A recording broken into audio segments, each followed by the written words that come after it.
Malam ini kita nak fokuskan kepada satu daripada perkara yang wujud di dalam perbahasan Isra' wal Mi'raj, iaitu tentang Nabi SAW bertemu dan melihat Allah. Kita fokuskan, macam kalau belajar orang-orang peringkat sarjana ni, dia punya limitasi kajian dia sampai ke situ saja. Sebab Isra' wal Mi'raj ni terlalu luas.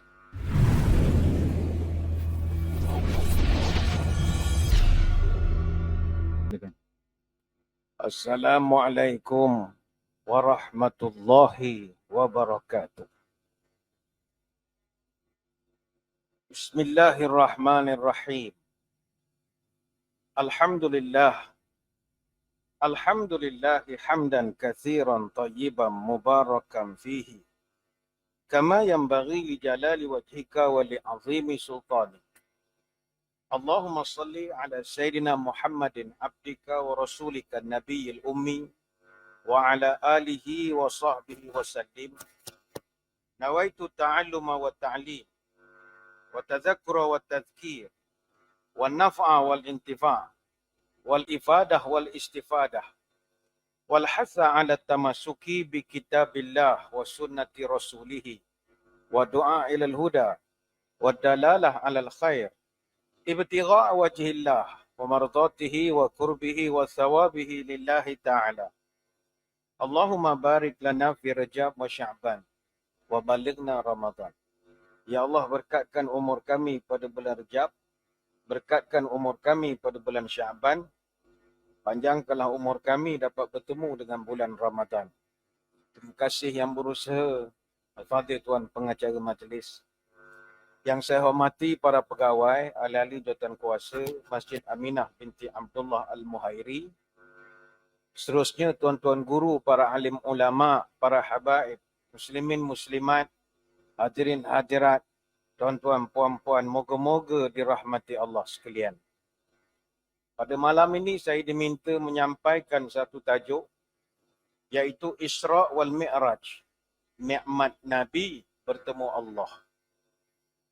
Saudara-saudari sekalian, Isra' wal Mi'raj adalah sebuah kisah yang sangat luar biasa.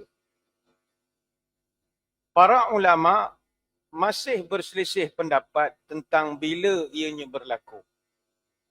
Sebab itu kalau ada di kalangan jemaah mengatakan, kenapa tajuk Isra' Mi'raj pada malam ini? Ini macam Christmas in July, orang panggil, bukan musim dia. Tapi sebenarnya tidak ada ketetapan.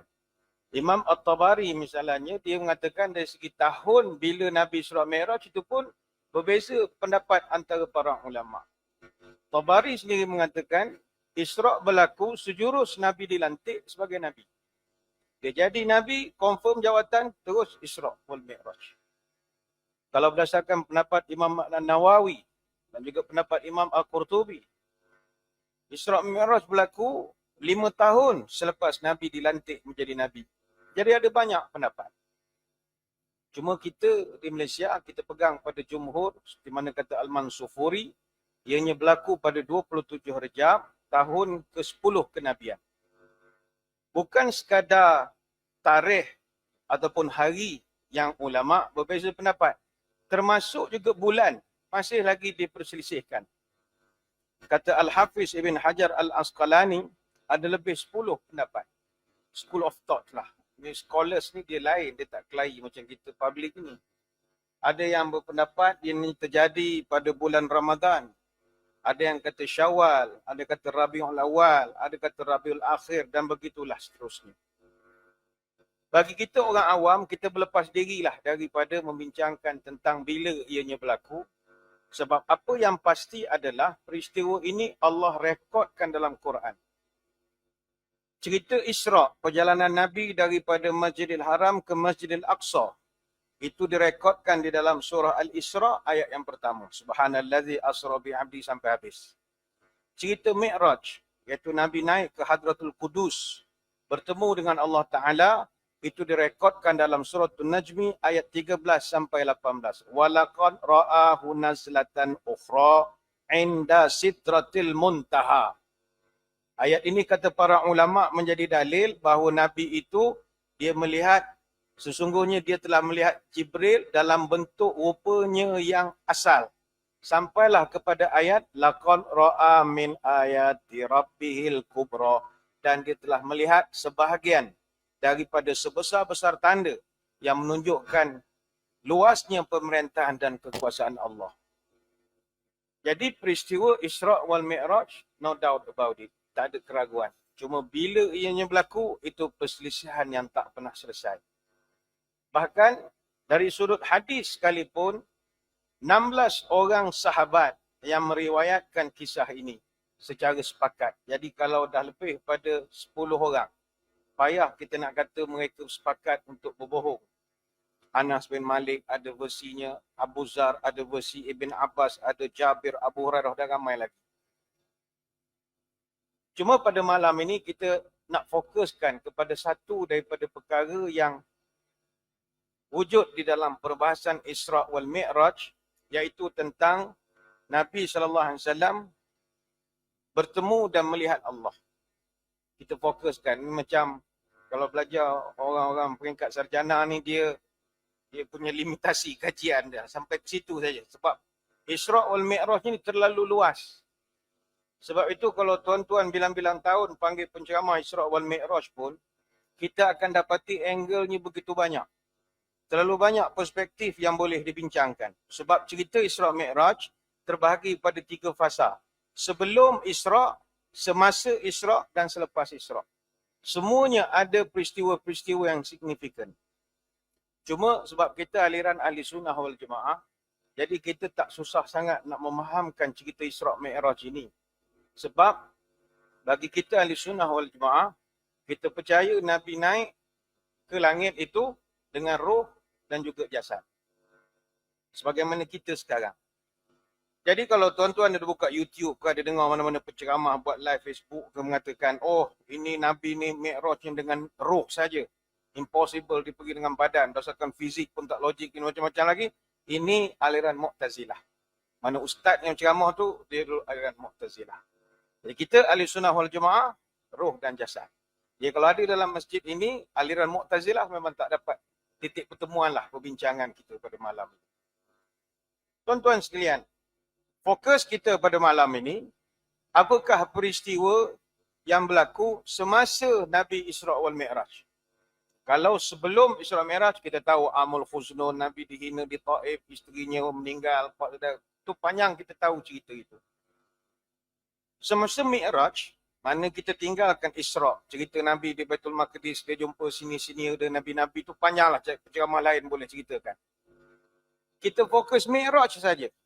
Semasa Nabi Mi'raj, Nabi naik ke Hadratul Qudus untuk menghadap Allah Ta'ala, telah didatangkan pada Nabi satu tangga, Mi'raj, tangga yang begitu indah daripada surga. Jadi Nabi dan juga Jibril, dia telah naik ke atas tangga yang pertama. Dan tangga yang pertama ini, dia akan terangkat ke pintu langit dunia, pintu hafazah. Ini semua kisah-kisah kita boleh rujuk di dalam kitab Isra' wal Mi'raj. Ada kitabnya. Disusunkan hadis-hadis tentang Isra' Mi'raj daripada riwayat Imam Ahmad, Imam At-Tabrani dan ramai lagi. Jadi, Nabi naik dari satu tangga ke satu tangga. Ini pun kita shortcut sajalah. Tak payah cerita tangga pertama dia sembang apa, tangga kedua sembang apa. Dia adalah dia punya sekatan jalan raya SGR tu ada. Setiap sekatan tu ada soalan dia. Semua ada roadblock semua. Kita terus shortcut sajalah. Sampailah ke tangga ke 10. Lajulah ya. Satu terus pergi 10 saja. Jadi sampailah Nabi ke Hadratul Qudus dan juga Hadratul Rabbul Arbab. Ketika itulah kata para ulama, Nabi SAW telah dapat menyaksikan Allah dengan mata kepalanya sendiri. Ini juga ada khilaf di kalangan ulama. Tapi khilaf-khilaf ni school of thought. Semua orang ada pandangan dari sudut kesarjanaan masing-masing. Masing-masing ada dia punya dalil, pegangan dan bagai-bagai. Kita cerita untuk ringkas-ringkas saja. Jadi bila Nabi sampai ke Hadratul Rabbul Arbab, Nabi dapat melihat Allah. Sebab itu saya memetik ada satu hadis riwayat daripada Imam Bukhari. Imam Bukhari ni dia punya chain of narratornya sampai kepada Anas bin Malik radhiyallahu anhu. Kata Anas, hatta jaa bihi sadratal muntaha wa danal jabbar tabaraka wa ta'ala fatadalla hatta kana minhu qaba qausaini au adna.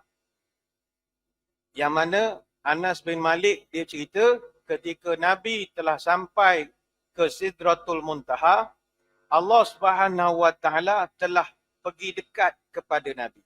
Wadanal Jabbar tabaraka wa taala. Allah mendekatkan diri kepada Nabi kita sehingga Allah dan Nabi begitu dekat sampai-sampai jaraknya kana minhu qaba qausaini. Jaraknya itu seperti hujung busur panah. Ataupun au adna, bahkan lebih dekat lagi. Ini riwayat Imam Bukhari dalam kitab At-Tauhid. Itu yang ini wallahu alam, kita tak jumpa dia punya huraian, tetapi ada cerita-cerita yang kita dengar dari syekh-syekh dulu-dulu. Ketika Nabi berjumpa Allah itulah yang menjadi bacaan tahiyat kita hari ini. Ini wallahu alam. Itu menarik juga, jadi khusyuk semayang. Iaitu bila Nabi jumpa dengan Allah, malaikat tak boleh ikut. Jadi Nabi telah membacakan puji-pujian. At-tahiyatul mubarakatus salawatut tayyibatu lillah. Segala puji, segala ni'mat hanyalah untukmu ya Allah. Allah respon, Assalamu alayka ayyuhan nabi wa rahmatullahi wa barakatuh. Jibril yang tak dapat masuk, dia dengar dialog ini, dia nyampuk dari luar. Assalamu alayna wa ala ibadillahi salihin. Kami pun salam sejahtera juga. Jangan lupa yang ada di luar ni. Ni cerita. Wallahu alam. Tapi tak merosakkan semayang kita. Sebab bila tengah baca tahiyat, adalah khusyuk sikit. Tahanlah daripada teringat kena beli apa balik. Lagi bagus cerita Isra' Mi'raj teringat. Oh inilah yang Nabi. Betul tidak? Wallahu alam. Tapi munasabah tu ada. Ada munasabah. Timbul perbahasan. Ni perbahasan yang sangat akademik. Apakah benar Nabi SAW melihat Allah? Ini perbahasan panjang. Ada 4 pendapat para ulama. Pertama, ulama yang berpandangan bahawa memang Nabi melihat Allah ketika Mi'raj. Dan ini adalah pendapat majoriti ulama ahli sunnah wal jamaah. Yang berpandangan bahawa Nabi melihat Allah. Sebab itu kata para ulama, kanan niza'u baina sahabati fi anna Muhammadan hal ra'a rabbuhu lailatal mi'raj. Perselisihan yang terjadi di kalangan para sahabat, apakah Nabi telah melihat Allah pada malam Mi'raj? Fakana Ibnu Abbas wa aktsar ulama sunnati yaqul anna Muhammadan ra'a rabbuhu lailatal mi'raj. Kata para ulama, berdasarkan majoriti para ulama, seperti mana kata Ibn Abbas, berpandangan bahawa Nabi memang melihat Tuhannya ketika malam Isra' Mi'raj. Cuma, wa kanat Aisyatu wa ta'ifatun ma'aha tunkiru zalika. Cuma, kata para ulama, Aisyah radhiyallahu anha dan ada beberapa tokoh yang tak bersetuju Nabi dapat melihat Allah dengan mata lendir. Ini boleh rujuk dalam kitab Majmu' Fatawa. Jadi tuan-tuan terpulanglah nak pegang hak mana. Nabi dapat melihat Allah ataupun tidak, itu tak jadi masalah. Benda ini hanyalah perbezaan pandangan saja. Kita nak berpandangan bahawa Nabi itu melihat Allah pun boleh, tak melihat Allah pun boleh. Bahkan ada ulama yang mengatakan Nabi itu melihat Allah dengan hati. Ada. Ada. Macam tuan-tuan lah. Ada masa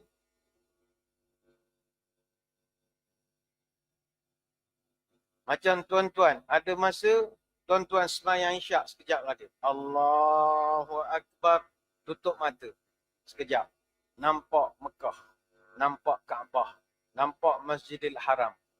Adakah tuan-tuan melihat dengan mata lendir? Mata kita? Tak. Mata hati. Allahu Akbar. Nampak pintu nombor 1. Baru nak masuk Allah kena tahan pula dia boleh. Lupa bawa bentuk apps tamarna dengan tawakalna. Alamak silap telefon tinggal pula di hotel. Terus melihat dengan mata hati. Ini berdasarkan hadis yang mana hadis ini statusnya mursal. Ada setengah ulama mendhaifkan hadis ini kerana dibawa oleh seorang tabi'in Muhammad bin Ka'ab al-Qurazi bahawa katanya Nabi pernah ditanya, adakah Tuan melihat Allah? Baginda jawab, ra'aituhu bi fuadi walam arahu bi ainai. Nabi menjawab, saya melihat dengan mata hati dan saya tidak melihat dengan mata kepala. Ini riwayat At-Tabrani dan juga Ibnu Abi Hatim. Tapi para ulama yang buat kajian ni orang-orang bidang hadis, pakar-pakar hadis, dia buat kajian ni hadis mursal. Sebab Muhammad bin Ka'ab al-Qurazi ni tabi'in, tak pernah jumpa Nabi ni, panjanglah ada isu chain of narrator di situ. Ada juga ulama yang berpandangan kita tawakuf sajalah. Tawakuf ini maknanya no comment. Kita tak tahu Nabi tengok ke, Nabi tak tengok ke. Atas dasar kalau Nabi tengok pun apa masalah. Kalau Nabi tak tengok pun apa masalah. Jadi tidak ada isu yang besar. Sebagaimana pendapat daripada Sa'id bin Jubair. Begitu juga para ulama tabi'in. Begitu juga murid-murid daripada Ibnu Abbas. La aqulu ra'ahu wa la lam yarah. Kami tidak berpandangan. Kami berpandangan, kami tidak tahu sama ada Nabi melihat ataupun Nabi tidak melihat. Kami tidak tahu. Jadi ini perbahasan para ulama. Balik-balik tadi, majoritinya mengatakan Nabi melihat. Kita pegang melihat lah. Pegang yang melihat. Sambung balik. Ketika Nabi melihat Allah Ta'ala, kemudian berlakulah dialog di antara Nabi kita dengan Allah Subhanahu Wa Ta'ala. Ketika itu Allah telah memanggil Nabi kita. Ya Muhammad. Nabi pun menjawab, labbaik. Kemudian Allah Ta'ala mengatakan, angkatlah kepalamu. Mohonlah kepadaku. Nescaya aku akan perkenankan doa kamu. Maka Nabi yang sebelum itu tunduk, mengangkat kepalanya. Lantas Nabi pun memuji-mujilah Allah. Ya Allah, Engkau telah mengambil Ibrahim sebagai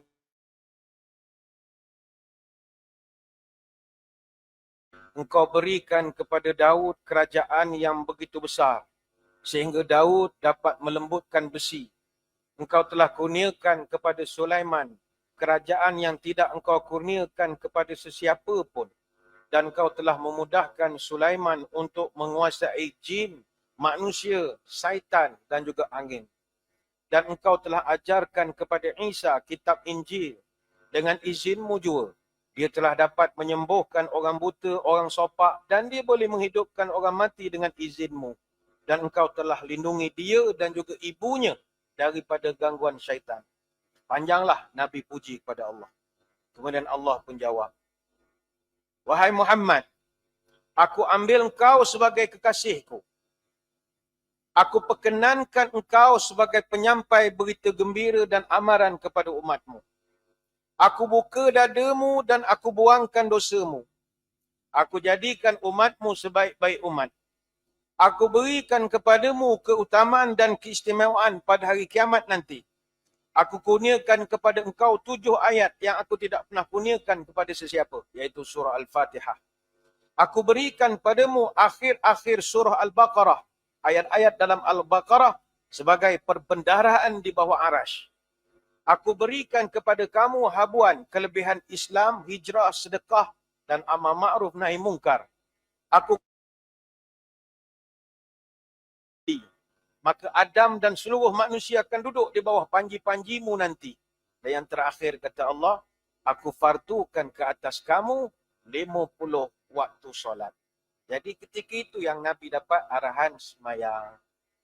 Kemudian tuan-tuan pun tahulah sejarah dia. Dah dapat perintah, Nabi turun, on the way, jumpa Nabi Musa. Nabi Musa tanya, kau dapat arahan apa?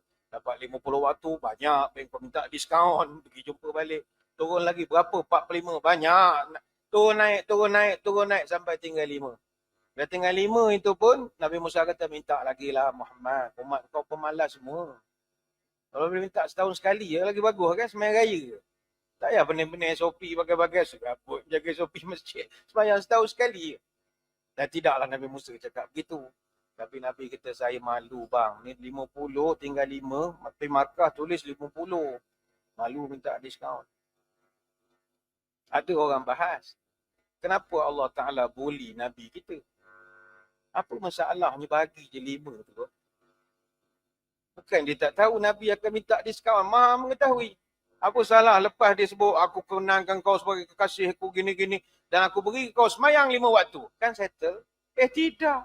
50 naik 45. Bagilah 5 terus. Oh 40. 40 naik lagi 35. Kenapa macam main-main begitu? Kata para ulama, di situ menunjukkan bahawa Allah Ta'ala sangat suka hambanya minta dengan dia apa sahaja. Allah Ta'ala ni serba maha. Dia suka hamba dia merayu-rayu, meminta-minta kepada dia. Jadi dengan Tuhan ni minta sajalah. Kalau kita nak minta sesuatu, mintalah kepada yang serba maha. Siapa gantungkan hidup dengan manusia, sedialah untuk kecewa. Tapi gantung hidup dengan Allah, Allah takkan letak jawatan. Allah adalah Tuhan sampai bila-bila. Hadirin hadirat sekalian, pada malam ni saya ingin membawakan bahawa melihat Allah Ta'ala ini adalah nikmat yang sangat besar. Bahkan di dalam surga, kata para ulama, walaupun surga itu dah nikmat, tidak adalah nikmat yang paling hebat, tak boleh lawan melihat Allah. Sehingga kan dalam kitab ada banyak riwayat-riwayat, misalnya Imam Al-Qurtubi dalam kitab At-Tazkirah dan berbagai kitab lagi, dia buat satu bab, ru'yatu ahlil jannah lillahi ta'ala ahabbu ilaihim mimma hum fihi wa aqarrum li'ainihim. Bagaimana penduduk syurga nanti dapat melihat Allah dan itu adalah perkara yang paling mereka sukai berbanding dengan mana-mana nikmat lain yang mereka dapat di dalam syurga. Syurga ni ada macam-macam nikmat. Ada satu riwayat daripada Suhaib radhiyallahu anhu. Idza dakhala ahlal jannatil jannata qala yaqulullah tabaraka wa ta'ala turiduna syai'an azidukum.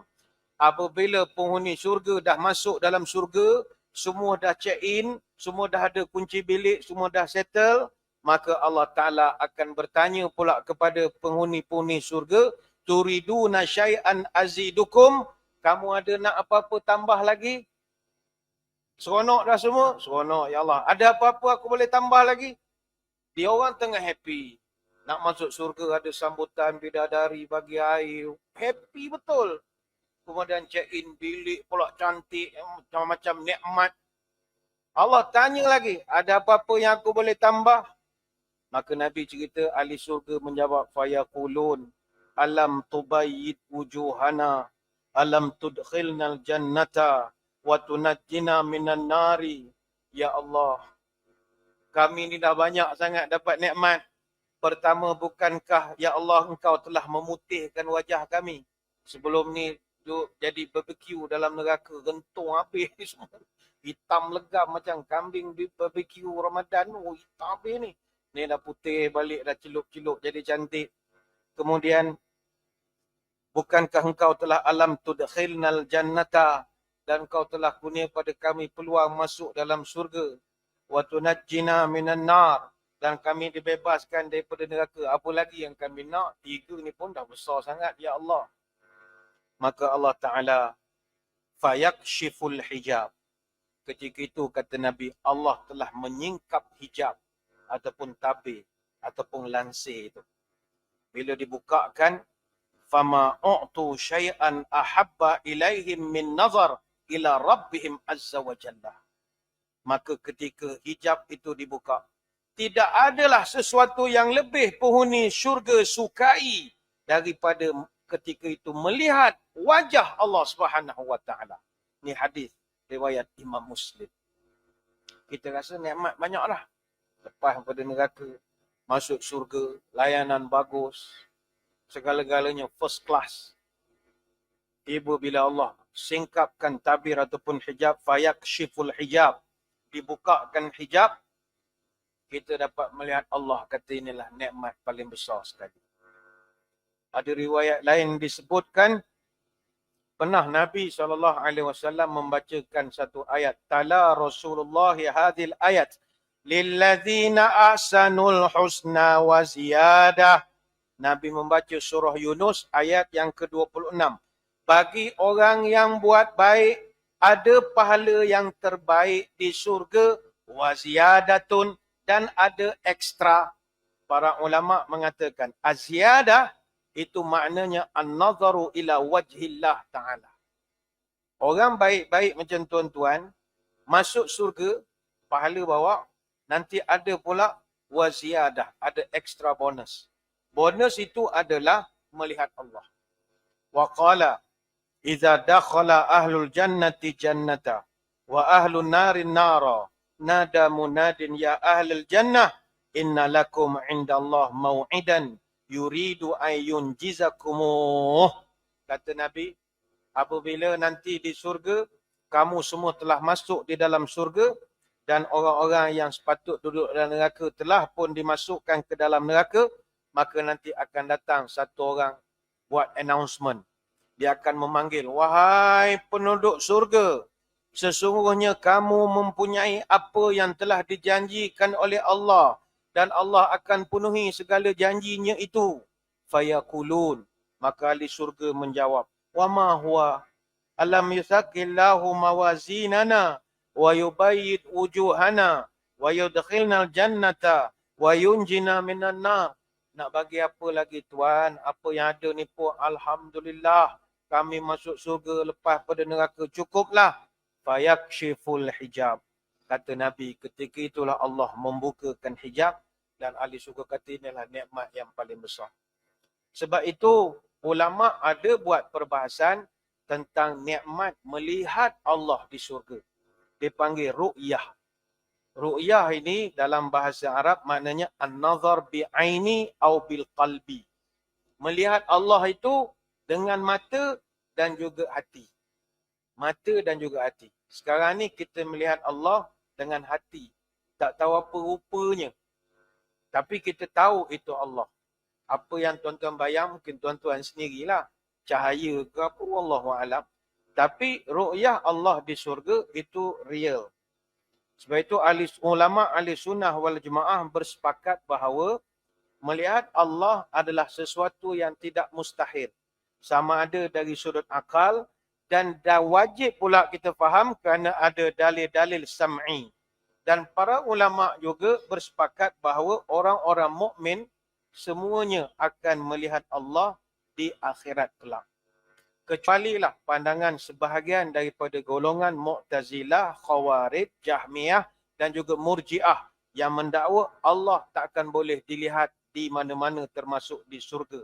Dan pandangan ini adalah bercanggah dan dakwaan ini adalah batil dan tidak bersesuaian dengan dalil Al-Quran, Sunnah, ijma' para sahabat serta pandangan para ulama salafus salih. Jadi kita ahli sunnah wal jemaah boleh melihat Allah, tidak ada keraguan. Nabi melihat Allah dalam Isra' Mi'raj, kita akan melihat Allah di dalam surga. Dalilnya kata para ulama, surah Al-Qiyamah ayat 22 sampai 23. Wujuhu yawma idzin nadhirah ila rabbiha nazirah. Pada hari kiamat, muka orang beriman itu berseri-seri ila rabbiha nazirah. Ketika memandang kepada Tuhannya. Jadi tuan-tuan nanti akan tengok Allah. Betul juga Allah Ta'ala menyebut, lilladzina ahsanul husna wa ziyadah. Untuk orang yang baik-baik, maka mereka akan dikurniakan segala kebaikan dan juga tambahan pahala. Ini surah Yunus ayat 26. Dalam ayat yang lain, lahum ma yasha'una fiha waladaina mazid. Mereka beroleh apa yang mereka kehendaki dan di sisi kami ada lagi tambahan. Para ulama kata perkataan tambahan itu maknanya ekstra adalah memandang Allah. Surah Qaf ayat 35. Begitu juga dalam surah Mutaffifin ayat yang ke-15. Kalla innahum an rabbihim yawma idzin lamahjubun. Jangan lagi mereka buat begitu. Kalau tidak pada hari itu akan terdinding dan terhalang mereka dari melihat Tuhannya. Mana Tuhan akan dilihat. Hadirin hadirat sekalian, saya nak berkongsi pada malam ini. Kalau tuan-tuan betul-betul berajat dan juga bersemangat nak melihat Allah Ta'ala di akhirat nanti, kata para ulama, disebabkan dia adalah al-lazzatul kubra, kelazatan yang paling agung. Sebesar-besar kelazatan. Nikmat melihat Allah ni sebesar-besar nikmat. Sehingga kan ahli syurga lupa kepada nikmat lain. Jadi untuk nak mendapatkan nikmat yang sebegini besar, orang yang nak dapat menengoknya perlu memiliki kualiti tertentu. Members only. Bukan semua orang. Golf club pun bukan semua orang boleh masuk. Ini pula menengok Allah. Istana negara pun tuan-tuan tak boleh nak tahu nonong-nonong main pergi. Tak boleh. Dia ada undang-undangnya. Maka nak jadi orang yang boleh melihat Allah. Sebagaimana Nabi melihat Allah dalam Isra' Mi'raj. Kita tak adalah melihat Allah dia masih hidup ini. Kita nak menengok Allah di akhirat nanti, di surga nanti, kena buat beberapa perkara. Sebab itu peluang untuk melihat Allah bergantung kepada kualiti kita. Sebab itu kata para ulama, tanzuru ila rabbiha ala hasabi maratibihim. Melihat kepada Allah pada hari kiamat diukur menerusi tingkatan makam mereka sekarang. Kita duduk level mana? Minhum man yanzuruhu kulla yawm bukratan wa ashiyah. Wa minhum man yanzuru kulla jum'atin marratan wahidah. Kata ulama, ada ahli syurga yang akan melihat Allah pada waktu pagi dan pada petang setiap hari. Pagi petang, 2 kali sehari. Tapi ada juga orang yang hanya memandang Allah seminggu sekali, hari Jumaat. Tuan-tuan nak masuk kategori mana? Seminggu sekali ke? Hari-hari ke? Maka kalau nak jumpa Allah hari-hari, kata para ulama, ini berdasarkan ayat-ayat dalam Quran dan juga hadis-hadis, ada amalan-amalan khusus. Ini amalan berdasarkan Quran dan Sunnah. Bukan amalan pegang kelapa, pegang tembikai, tak ada. Ini semua berdasarkan nas. Pertama sekali, kalau kita nak jadi orang yang boleh berjumpa Allah kerap di syurga nanti, nombor 1, jangan menduakan Allah. Dan mesti banyakkan amal soleh. فَمَنْ كَانَ يَرْجُو لِقَاءَ رَبِّهِ فَلْيَعْمَلْ عَمَلًا صَالِحًا وَلَا يُشْرِكْ بِعِبَادَةِ رَبِّهِ أَحَدًا. Barang siapa berharap nak berjumpa dengan Tuhannya, maka hendaklah dia banyak mengerjakan amal soleh. Dan janganlah dia menyengutukan Allah dalam ibadah kepada Tuhannya. Surah Al-Kahfi ayat 110. Jadi number 1, banyakkan ibadat amal soleh dan jangan menduakan Allah. Kita mungkin tidak menduakan Allah daripada segi sembah patung apa tidak. Tapi menduakan Allah daripada segi buat ibadah bukan kerana Allah. Contoh, ada orang dia semayang sebab dia jaga hati manusia misalnya. Dia semayang kerana orang. Dia puasa kerana orang. Dia mengaji Quran kerana orang. Yang ini dimaksudkan sebagai menduakan Allah. Sepatutnya kita datang masjid, semayang maghrib, semayang isyak, dengar ceramah semua kerana Allah. Tapi ada orang dia semayang sebab kalau dia tak semayang, isteri dia bising. Jadi dia semayang lah. Jadi dia sudah semayang kerana isteri dia. Ada orang dia semayang sebab nak ambil muka, cari muka depan pak mentua dia. Pak mentua banyak tanah, menantu ramai, kenalah tunjuk dia paling lebay sekali. Jadi dia semayang. Panjanglah sikit bacaannya. Dia dah niat semayang kerana pak mentua. Jadi ini banyak berlaku. Ada orang semayang di ofis rajin sebab bos tengok hujung tahun nak appraisal dan macam-macam lagi. Ini semua boleh menyebabkan tak merasalah menengok wajah Allah. Itu yang pertama. Yang kedua, kalau nak menengok wajah Allah di surga, nombor 2, ada satu hadis riwayat Bukhari dan Muslim, Nabi pesan, Jagalah sembahyang asar dan subuh. Sembahyang asar dan subuh.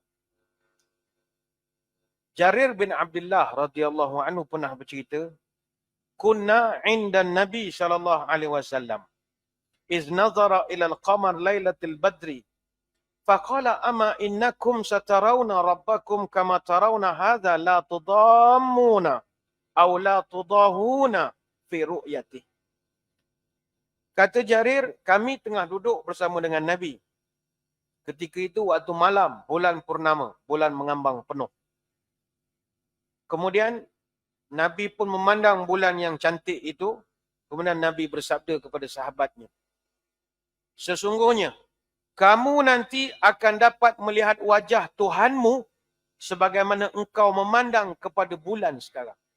Dan tidak ada penghalang antara engkau untuk melihatnya nanti. Fa in istata'tum an la tughlabu ala salatin qabla tulu'i syams wa qabla ghurubiha faf'alu summa qala sabbih bihamdi rabbika qabla tulu'i syams wa qabla ghurubiha. Maka kata Nabi, kalau kamu mampu, jangan kamu tinggalkan atau kamu lewatkan solat sebelum terbit matahari dan sebelum terbenamnya matahari. Maka lakukanlah, kata Nabi. Kemudian Nabi membaca petikan daripada surah Qaf ayat 38.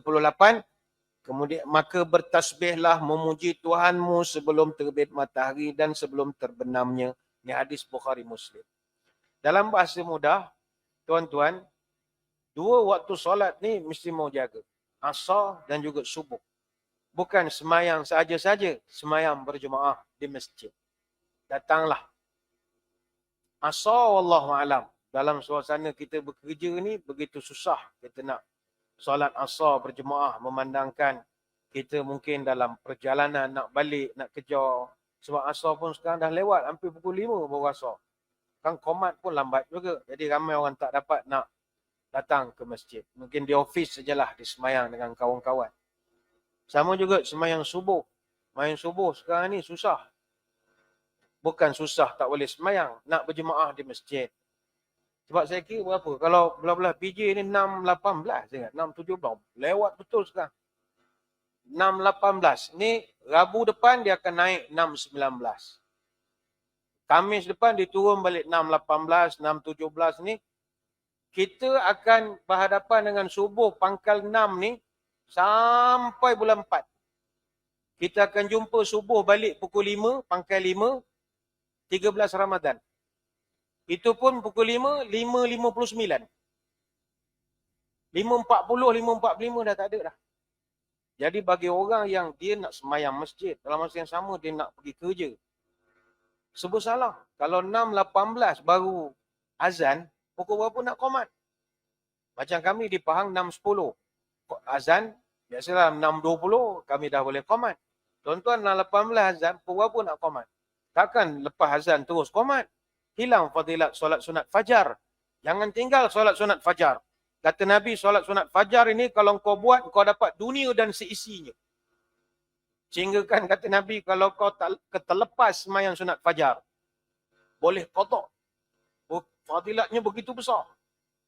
Jadi biasa kita ada gap juga nak bagi jemaah, nak semayang sunat fajar. Tapi masalah kalau 6.18, 6.30, 6.35 baru qomat, orang yang nak pergi ofis akan kelam kabut. Tapi ini takkan jadi masalah kepada orang yang memang nak kejar fadilat. Saya di masjid negeri, subuh lewat sekarang. Tapi kita dapat tengok, jemaah yang memang jiwanya jiwa nak semayang jemaah, nak fadilat kehidupan akhirat nanti. Datang semayang pakai baju ofis. Dah siap pakai baju ofis lagi. Jadi dia daripada rumah dalam pukul 6 agaknya. Dah siap pakai pakaian pejabat lah. Datang semayang, 6.30 semayang, siap semayang. Breakfast tu masuk ofis saja. Kenapakah orang-orang macam ni dia sanggup nakkan dapat fadilat? Sebab fadilat dia besar. Tuan-tuan datang semayang subuh, semayang asar.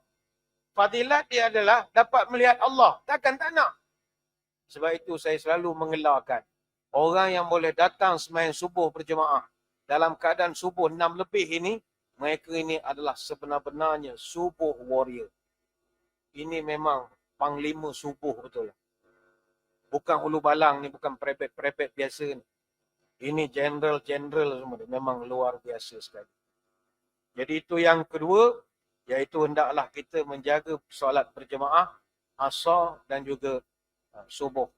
Bukanlah makna maghrib, isyak, zuhur, tak payah datang. Tak, ini pembahagian fadilat-fadilat.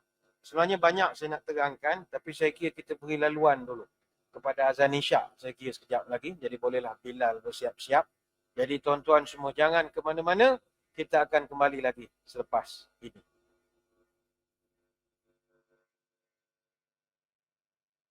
Muslimin muslimat yang dirahmati Allah sekalian. Kembali kita menyambung tajuk ceramah kita pada malam ini berkenaan nikmat Nabi Muhammad sallallahu alaihi wasallam bertemu Allah Subhanahu wa taala di dalam peristiwa Isra wal Mi'raj. Sebelum kita meneruskan ceramah, kita mewawarkan kepada muslimin muslimat kalau berdasarkan peraturan hendaklah kita menamatkan syarahan apabila azan isyak berkumandang. Namun diberi kelonggaran sekiranya para jemaah membenarkan untuk kita menganjakkan sedikit pelaksanaan solat fardu isyak berjemaah itu untuk memberi laluan kepada syarahan sedikit lagi. Jadi kita mohon izin daripada jemaah untuk menganjakkan sedikit. Hadirin hadirat sekalian. Nikmat Nabi Muhammad sallallahu alaihi wasallam bertemu dengan Allah, ini nikmat yang real. Dan nikmat ini juga boleh dikecapi oleh kita. Tetapi tidaklah dalam keadaan sekarang. Masa bila kita boleh dapat nikmat yang sama? Nikmat ketika di akhirat nanti. Khususnya di dalam surga. Sebab itu para ulama buat kajian. Bagaimana kita ni jadi boleh nak berjumpa dengan Allah? Sebab tak semua orang layak berjumpa dengan Allah. Tak semua. Tak semua. Jadi tadi kita dah sebutkan beberapa amalan. Yang ketiga kata ulama, berdasarkan hadis riwayat Imam An-Nasa'i, Nabi SAW mengajarkan doa khusus untuk kita amalkan supaya kita nanti dapat melihat Allah. Allahumma inni as'aluka lazzatan nazari ila wajhika wa syauqa ila liqa'ika fi ghairi dharra'a mudirratin wala fitnatin mudillah. Ya Allah, aku mohon padamu kenikmatan memandang wajahmu di syurga. Rindunya ku bertemu denganmu dan berikanlah aku daripada perkara-perkara yang membahagiakan. Jauhkanlah aku daripada penderitaan yang membahayakan dan juga fitnah yang menyesatkan. Ini doa yang Nabi ajar dalam riwayat daripada Imam An-Nasa'i. Sebab itu ini antara amalan-amalan yang boleh kita buat. Namun saya kira hadirin hadirat sekalian, kita kalau nak cerita amalan berjumpa Allah itu memang ada. Tapi saya fikir satu perbahasan yang kita kena ambil perhatian juga adalah di saat kita dah teruja nak memandang wajah Allah, rupa-rupanya kata para ulama, ada pula manusia yang diharamkan memandang wajah Allah. Yang ini kita tak nak jadi golongan ini. Manusia yang diharamkan daripada melihat wajah Allah. Kita mohon jauh daripada masuk dalam golongan ini. Siapakah mereka? Kata para ulama. Pertama, orang yang diharamkan daripada melihat wajah Allah adalah orang yang menjual janji setianya dengan Allah dengan harga yang tidak berapa berbaloi demi nak mendapatkan habuan duniawi. Orang yang sanggup bersumpah palsu. Orang yang sanggup menjadi saksi palsu. Innal ladzina yashtaruna bi ahdillah wa aymanihim thamanan qalila ulaika la khalaqa lahum fil akhirah. Yang ini kata para ulama, berdasarkan ayat ini sesungguhnya orang-orang yang mengutamakan keuntungan dunia yang sedikit dengan menolak janji Allah dan mereka mencabuli sumpah mereka, mereka tak akan dapat bahagian yang baik di hari akhirat. Wala yukallimuhumullahu wala yanzuru ilaihim, dan Allah tidak akan bercakap dengan mereka dan Allah tidak akan memandang kepada mereka pada hari kiamat. Ini surah Ali Imran ayat 77. Jadi kita Jangan menipulah dalam hidup. Jadi saksi palsu, sanggup bayar untuk bersumpah. Akuan bersumpah lah. Macam-macam benda lah. Jangan terlibat. Jangan menipu sampai sanggup menjual nama Allah. Letak tangan atas Quran. Wallahi wabillahi wattallahi. Tapi menipu. Oh, itu Allah. Pantang betul itu. Jual nama dia tapi tipu. Itu pertama. Yang kedua, golongan yang Allah tidak mau pandang kepada mereka adalah para pemimpin, para pemerintah yang menjauhkan diri daripada denyut nadi suka duka rakyat. Tidak peduli kepada penderitaan rakyat. Tidak kasihan terhadap kemiskinan dan keperitan hidup yang sedang dihadapi oleh orang bawahan. Berdasarkan riwayat daripada Abu Maryam Al-Azadi, dia mendengar Nabi SAW bersabda, Man wallahu Allahu syai'an min umuril muslimin, fahtajaba duna hajatihim, wa khallatihim, wa faqrihim, ihtajaba Allahu duna hajatih, wa khallatihi, wa faqrihi yaumal qiyamah. Barang siapa yang diserahkan oleh Allah kepadanya urusan kekuasaan ataupun urusan pemerintahan orang-orang Islam, kemudian dia menutup dirinya, iaitu dia tidak memperhatikan hajat, kepentingan, kesusahan, kefakiran orang-orang yang berada di bawahnya, maka Allah akan menutup diri, iaitu Allah tidak memperhatikan hajatnya, kepentingannya dan kefakirannya akan ada pada hari kiamat nanti. Hadis riwayat Abu Daud dan juga At-Tirmizi. Sebab itu sering kita berikan nasihat, jadi pemimpin ini susah. Sebab kata Umar Al-Khattab, seburuk-buruk pemimpin adalah kalau dia kenyang tapi rakyatnya sedang kelaparan. Itu asas seorang pemimpin. Ini bukan pemimpin peringkat besar. Kita pun termasuk masjid misalnya. Masjid, surau. Kita adalah pemimpin di qaryah kita. Masjid, surau sekarang ini, dia lupa kepada fungsi masjid dan surau. Dia terlalu sibuk berdandan sehingga lupa pada lingkungan.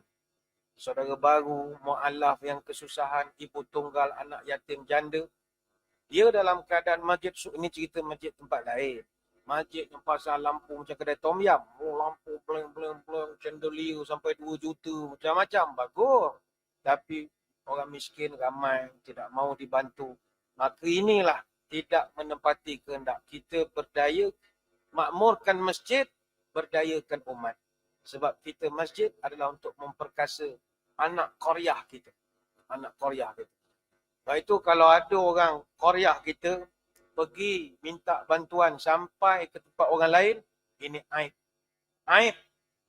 Kadang qaryah kita disebabkan tidak disantuni macam-macam, dia terpaksa minta sampai ke Shah Alam, sampai minta pucung ke mana-mana. Kadang kita boleh tolong, tapi dalam hati, mana dia punya qaryah dia? Mana masjid dia? Mana surau dia? Kita telefon, apa yang korang tak bagi? Buat menipu, kan bagi tonggeh dia jual. Tonggeh lah, letih. Ada jiwa begitu, habislah. Jahanam jawabnya. Memang tak boleh nak menolong lah kalau jiwa yang keburuk kepada orang ni. Nak menolong orang ni, tak boleh yang keburuk. Saya nak kongsikan. Jadi tak boleh ada recording, tak ada. Kalau tak ada video, kalau dia cerita pasal Tuanku Agung kita. Lain kali tak payah akan masih minum lah cerita. Cerita pasal menolong, jangan ngungkit. Jangan ngungkit. Sebab kadang kita tengok orang besar-besar ni dia menolong. Bagi bantuan apa semua. Kadang kita yang merhati ni, muka yang sama dia bagi. Dalam hati, balik-balik makcik ni semalam dia lagi ni. Dia letih, dia main tahan tol depan pagar istana. Tuanku lalu minta. Ya ada lah yang berani ampun tuanku, orang yang sama tuanku. Tapi asyik muka dia bagi. Apa jawapan tuanku? Tak boleh nak cakap, tak ada kamera. Yang itu yang kedua, jadi pemimpin mesti tahu denyut nadi orang bawahan kita. Sebab kita jadi di atas kerana orang bawah yang sokong kita. Dari bila raya Cina ni saya tengok tarian singa. Tong dia melompat. Dia 2 orang tu. Kagum tu saya. Dia melompat daripada satu tiang ke satu tiang tu. Rupanya masa dia melompat-lompat itu, Kita kagum yang melompat di atas tu. Kita lupa yang di bawah tu berapa orang pegang tiang. Tak bagi jatuh. Maka ketika itu kita boleh lihat, itulah pemimpin. Duduk di atas orang hormat, respect. Dia tak tahu bawah tu berapa orang tukang pegang dia tu. Buatnya orang bawah lepaskan tiang tu melompat, tumbang belaka, genaga-genaga sekali. Serupa jugalah masjid kita. Atap, bumbung, semua cantik. Tapi berapa tiang yang menyokong. Jadi, mesti turun ke bawah. Nabi marah betul dengan orang kalau dia ada kekuasaan, tetapi orang di bawahnya miskin ataupun susah. Miskin malas lain, ni kesusahan. Kerana faktor pandemik, banjir dan sebagainya lagi. Jadi itu yang kedua.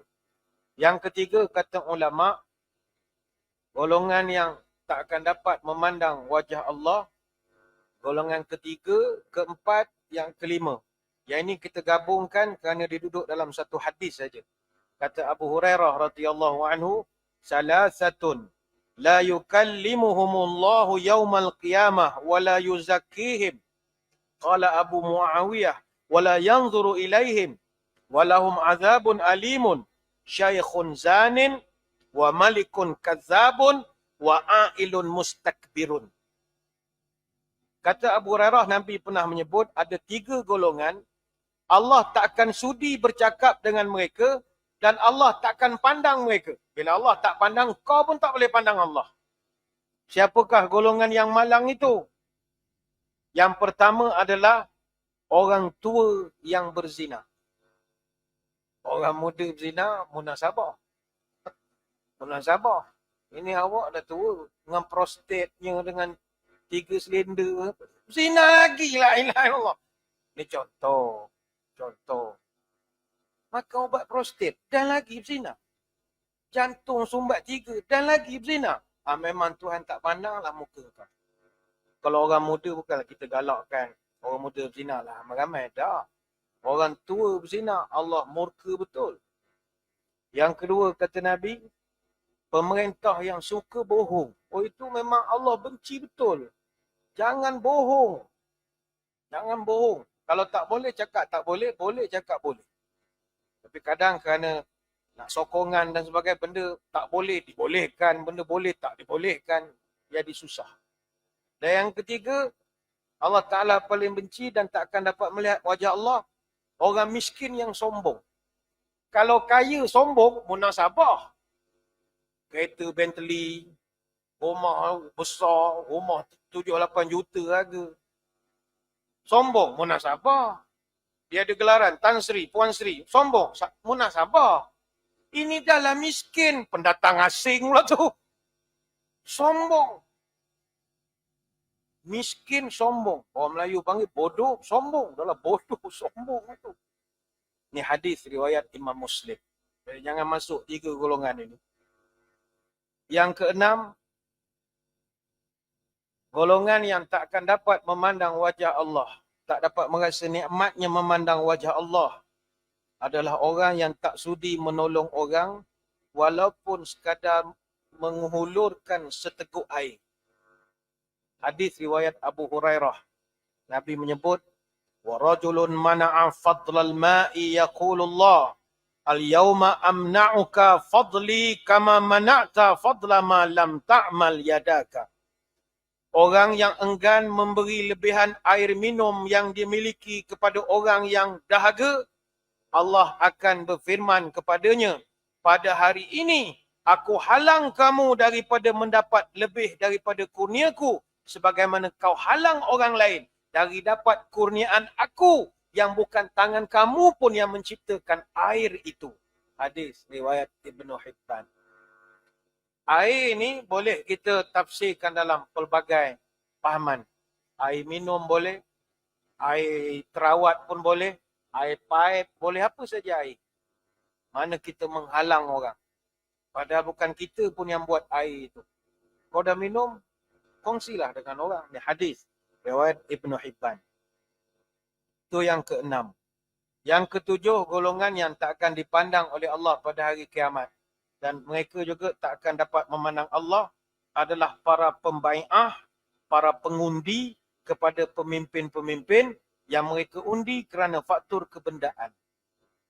bukan kerana amanah, kerana faktor kebendaan. Hadis daripada Abi Hurairah radhiyallahu anhu, salasatun la yukallimuhumullah yaumal qiyamah wa la yanzuru ilaihim wa la yuzakkihim wa lahum azabun alimun, rajulun ala fadli ma'in bil falati yamna'uhu mibnis sabil. 3 golongan, kata Nabi, yang Allah tak sudi memandang mereka, tak sudi bercakap dengan mereka. Siapakah mereka? Pertama sekali, orang yang mempunyai bekalan air di suatu kawasan yang lapang, tapi dia tidak mau memberi kepada Ibnu Sabil, para musafir, orang-orang yang memerlukan kepada air. Dia halang, dia tak beri. Satu, tadi kita dah terangkan. Yang kedua, wa rajulun baya'a rajulan bisil'atin ba'dal 'asri fahalafa lahu billah la akhadhaha bikaza wa kaza fasaddaqahu wa huwa ala ghairi zalika. Yang kedua, kata Nabi, orang yang tak dapat memandang wajah Allah, orang yang menawar untuk membelikan sesuatu barangan selepas asar, dia bersumpah dengan nama Allah bahawa dia akan membeli ataupun dia akan mengambil, bersetujulah nak ambil barang itu dengan harga tertentu. Janjinya itu dipercayai oleh penjual, padahal akhirnya dia tipu pula kepada penjual itu. Ini termasuklah juga orang yang menjual barang online pun sama juga. Jual beli menipu, kau tak dapat pandang wajah Allah. Don't play. Kalau menipu sikit je apa salahnya? Tak ada salah sikit ke banyak. Allah paling tak suka menipu. Ada, kita beli barang online berapa banyak, tak semua ada yang jujur bagus. COD semua sampai ikut spek lah, barang bagus. Tapi ada kadang beli mainan kanak-kanak, beli kereta dalam gambar besar, dapat rupa kereta besar ibu jari je. Hantu raya dia menipu kita. Tu menipu namanya. Tak boleh. Menipu tak boleh. Tak boleh, salah. Ataupun kita dah berjanji, orang tu suruh hantar nasi ayam ke rumah kita. Dia pun berilah dah beli kedai bawa. Lepas tu kita tak jadi, menipu pula. Kita kata, saya gurau je sebenarnya. April full. Tak ada lah. Kau memang full betul lah. Esok hari kiamat, kau tak dapat tengok muka Tuhan. Jangan main-main. Ni orang muda-muda kena ingat. Yang ketiga, ini kita ni sebagai pengundi-pengundi ni. Warajulun baya'a imaman la yubayi'u illa lidunya fa in a'tahu minha wafa wa illam yu'tihi minha lam yafi. Ketiga, orang yang akan tak dapat memandang wajah Allah adalah orang yang membai'ah para pemimpin. Sama ada dia mengundi, atau dia memilih, atau dia melantik seorang pemimpin semata-mata kerana perhitungan duniawi kebendaan. Bukannya nak berikan amanah, duniawi. Kalau orang yang dipilihnya itu memberi janji habuan, kata Nabi, maka dia akan pilihlah orang itu. Ini kalau dia tidak tu dia akan bersikap enggan ataupun engkar. Ini hadis riwayat Bukhari dan Muslim. Sebab itu kita nak pilih orang, mesti pilih bukan kerana kita dapat envelope ke, dapat hadiah ke tak. Kita doa pada Allah, ya Allah, aku pilih dia ni supaya dia boleh bantu orang-orang yang susah. Aku seorang nak menjaga, tak mampu aku orang susah ramai. Moga dia ada kekuasaan, dia ada boleh minta peruntukan dalam mesyuarat lagi banyak. Bantu kampung kita, bantu negeri kita, negara kita. Itu doa kita. Bukan kerana, mula aku malas tengok muka dia, aku menyampah. Dapat pula RM50. Okeylah, boleh. Tak boleh begitu. Tak boleh. Mesti kerana dipikulkan amalan. Kalau tidak, dia pun kena akhirat esok tak jumpa tengok Allah. Dengan kita-kita sekali tak dapat tengok Allah. Itu doa pada Allah. Ya Allah, tunjuk aku yang terbaik. Siapa lagi? Yang ke-8, yang ke-9, yang ke-10. Ini saya gabungkan 3 sebab hadisnya satu. Salasatun la yanzurullah azza wa jalla ilaihim yaumal qiyamah. Al-aqun liwalidai wal mar'atul mutarajjilah wad dayyus. 3 golongan. Allah tidak sudi pun berjumpa mereka pada hari kiamat. Tidak mahu memandang wajah mereka. 3 golongan siapa? Pertama adalah anak derhaka. Orang yang derhaka kepada ibu bapa. Al-aqun liwalidai. Yang kedua, wal mar'atu mutarajjilah. Yang kedua adalah wanita yang meniru pakaian orang laki-laki. Maknanya dia jadi lelaki lah. Apa istilah Allah Alam. Ada banyak istilah sekarang. Dia nak jadi jantan misalnya. Tak boleh. Dan boleh juga dipahamkan berlaku sebaliknya. Orang lelaki yang nak jadi perempuan. Ini dipanggil jantayu. Jantan ayu dipanggil. Dia nak jadi perempuan. Kita bukan hina. Tak. Saya tidak niat nak hina. Sebab mereka ni masalah. Bukan kehendak dia. Dia tak boleh makan nasi. Dia nak makan roti juga. Selera dia tak ada pada nasi. Tapi benda ni, kita harap Allah Ta'ala tunjuk mereka jalan yang baik lah. Kan kata lebih-lebih kita pun ada anak cucu, kita tak tahu akan datang jadi apa keturunan kita. Jadi kita tak ngata, kita doa mereka jadi baik semula. Mana yang tak sasar tu, kita tarik balik. Ini dakwah. Mereka ni sakit, kita sembuhkan mereka. Jadi kita tak hina. Cuma kalau mereka tak nak berubah, risikonya ada. Allah tak sudi pandang kita nanti. Jadi kita doa pada Allah, anak cucu kita tak adalah begitu. Yang ketiga, ini hati-hati. Nabi sebut golongan yang Allah tak sudi memandang mereka, waddayus. Suami-suami yang dayus. Dayus ni apa artinya? Dia membiarkan isterinya ataupun anak-anaknya bergelumang dengan dunia maksiat. Satu kali pun dia tak pernah menegur. Dia kuat pergi masjid, tapi isterinya hang sana, hong sini, tak sesuai. Tak sesuai. Macam cerita apa masa-masa manis ya. Suami cikgu Syahri. Isteri nak pergi kerja. Yang kan pergi mengajar. Kirim karipap je lah bawa balik. Rupa isteri dia pergi sana, buka sana, buka sana. Oh, perwira. Tapi nasib baik cikgu Syahri ni dia garang. Oh, terus dia pasang dinding semula je. Balikkan buka YouTube lah tengok masa-masa manis. Suka. Jangan jadi dayus. Ada orang isteri dia jumpa dengan kawan-kawan. Tentang dia duduk Amerika lama ke Western sangat. Isteri dia dengan orang laki-laki lain salam laga-laga pipi. Pipi je menengok orang cium pipi bini dia. Walaupun kau tu Western ke, duduk Amerika lama ke, tak boleh. Isteri kita mesti mau protect lah. Takkan boleh muah-muah dengan laki orang. Tak boleh lah. Ada hari tu yang isu unboxing pengantin apa. Saya tak tahu nak komen. Sebab kita pun tak menengok. Dan malas nak menengok benda-benda begitu. Dia buka isteri. Allah Alam tak menengok. Itu yang ke-10. Yang ke-11. Boleh lagi tuan-tuan. Ini ada banyak. Ada 600 lebih ni. Kalau tak tahan kita buat ringkas-ringkas je lah. Ringkas-ringkas je lah. Yang ke-11.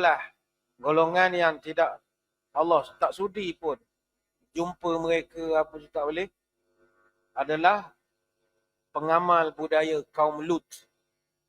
Hadis daripada Abdullah bin Abbas, la yanzurullah ila rajulin atta rajulan aw imra'atin fit dubur. Allah tidak sudi bertemu dengan orang yang semasa di dunia dia menyetubuhi lelaki ataupun menyetubuhi seorang perempuan dari duburnya. Hadis riwayat Imam At-Tirmizi. Maknanya dia menyetubuhi laki-laki, maknanya dia laki sama laki lah.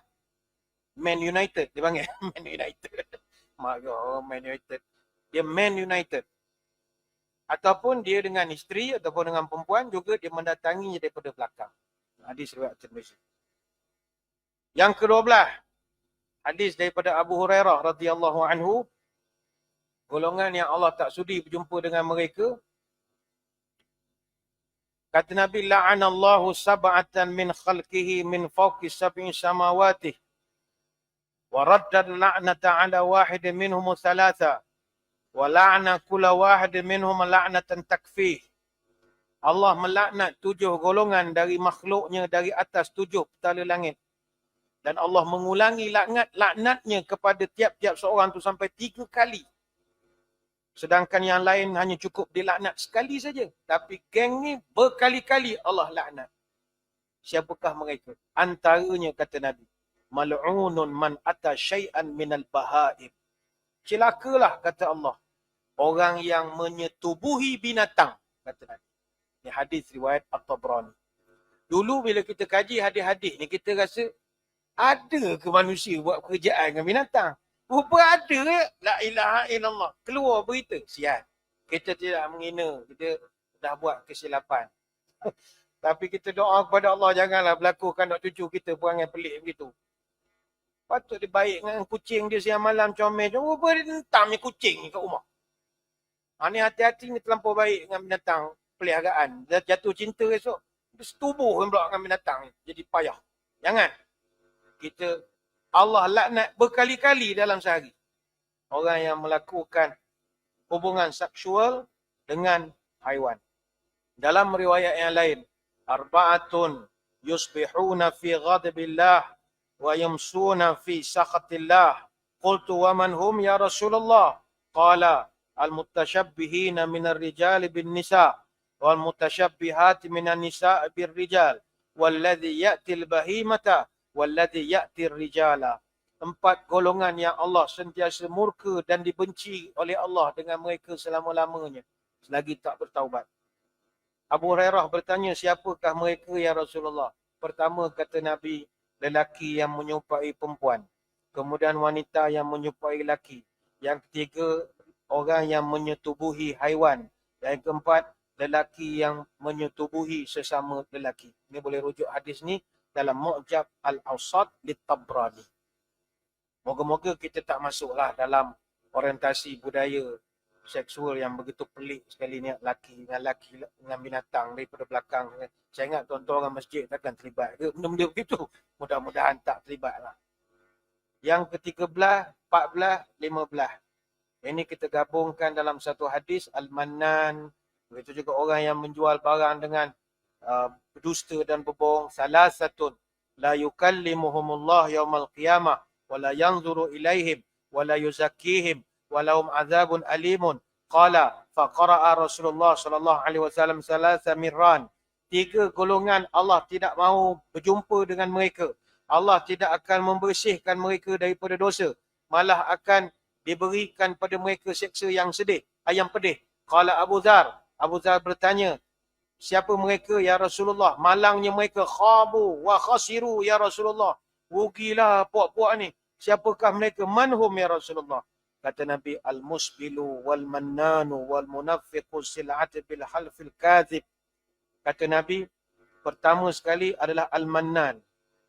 Orang yang suka mengungkit pemberian. Contoh dia bantu masjid, buatlah apa wakaf ke apa ke. Siang malam dia mengungkit. Kalau saya tak buat ni tak ada benda ni tau. Mengungkit siang malam. Al-mannan ni Allah tak sudi memandang dia. Yang kedua kata Nabi adalah orang yang melariskan barang jualannya dengan sumpah palsu. Menipulah, dia menipu. Melariskan barang dengan sumpah palsu. Jangan.